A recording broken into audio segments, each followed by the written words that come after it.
കഴിഞ്ഞ ആഴ്ച നെറ്റ്ഫ്ലിക്സിൽ ഒരു കൊറിയൻ സീരീസ് റിലീസായിട്ടുണ്ടായിരുന്നു. നിങ്ങൾ എത്ര പേര് അത് കണ്ടെന്ന് എനിക്ക് അറിഞ്ഞൂടാ. പക്ഷെ ആ കണ്ടു കഴിഞ്ഞപ്പോഴുണ്ടായ ഒരു എക്സ്പീരിയൻസ് പറഞ്ഞത് ഗംഭീരമാണ്.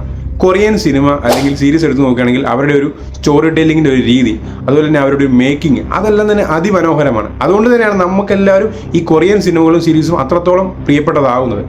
ഈ ഒരു സീരീസിലേക്ക് വരികയാണെങ്കിൽ കൊറിയൻ സ്കൂളുകളിൽ പലതരം പ്രശ്നങ്ങളുണ്ടാകുന്നു. കുട്ടികളുടെ ഇടയിൽ പലതരം പ്രശ്നങ്ങളുണ്ടാകും. അത് ബുള്ളിങ് ആയിരിക്കാം, അതുപോലെ ഗാംബ്ലിംഗ് ബിസിനസ് ഉണ്ട്, ഡ്രഗ്സ്, അങ്ങനെ കുട്ടികളെ നശിപ്പിക്കുന്ന പലതരം പ്രവണതകൾ ഇവിടെ ഉണ്ടാകുന്നു. അപ്പോൾ അതിനെ തടയിടാൻ വേണ്ടി മിനിസ്ട്രി ഓഫ് എഡ്യൂക്കേഷൻ ഒരു ഓർഗനൈസേഷൻ ഫോം ചെയ്യുന്നു.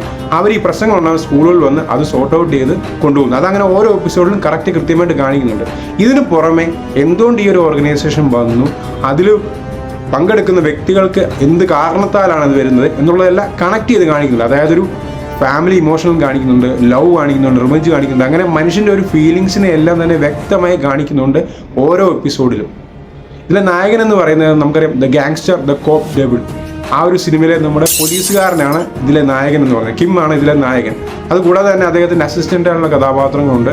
അതുപോലെ മിനിസ്ട്രി ഓഫ് എഡ്യൂക്കേഷൻ്റെ ക്യാരക്ടർ ചെയ്ത വ്യക്തിയുണ്ട്. അങ്ങനെ ഓരോ എപ്പിസോഡിലും ഓരോ കുട്ടികളുമുണ്ട്. ഗംഭീര പെർഫോമൻസാണ് ഇവരെല്ലാം. കൊച്ചു കുട്ടികൾ തൊട്ട് പ്രായമായവരുടെ ഒരു പെർഫോമൻസ് ആണ് ഈ ഒരു കൊറിയൻ സീരീസിൻ്റെ ഹൈലൈറ്റ് എന്ന് പറയുന്നത്. അതിമനോഹരമായിട്ടാണ് എടുത്തു വെച്ചേക്കുന്നത്. അതുപോലെ തന്നെ ആക്ഷൻ, കിമ്മിൻ്റെ ആക്ഷൻ ഉണ്ട്. അദ്ദേഹത്തിൻ്റെ ഒരു ആക്ഷനാണ് ഈ ഒരു സീരീസിൻ്റെ ഏറ്റവും വലിയ ബാക്ക് ബോൺ എന്ന് പറയുന്നത്. ഇടി എന്ന് പറഞ്ഞാൽ ഒരു രക്ഷയില്ലാതെ ഇടി. അപ്പം അങ്ങനെ 10 എപ്പിസോഡുകളുള്ള ഈ ഒരു സീരീസ് നെറ്റ്ഫ്ലിക്സിൽ സ്ട്രീം ചെയ്തിട്ടുണ്ട്. അപ്പം സീരീസിൻ്റെ പേരെന്ന് പറയുന്നത് ടീച്ച് ലെസൺ എന്നാണ്. അപ്പോൾ കാണാത്തവരുണ്ടെങ്കിൽ ഈ ഒരു സീരീസ് കണ്ടു കഴിഞ്ഞതിന് ശേഷം നിങ്ങളുടെ അഭിപ്രായങ്ങൾ കമൻറ്റ് ചെയ്യാൻ മറക്കല്ലേ.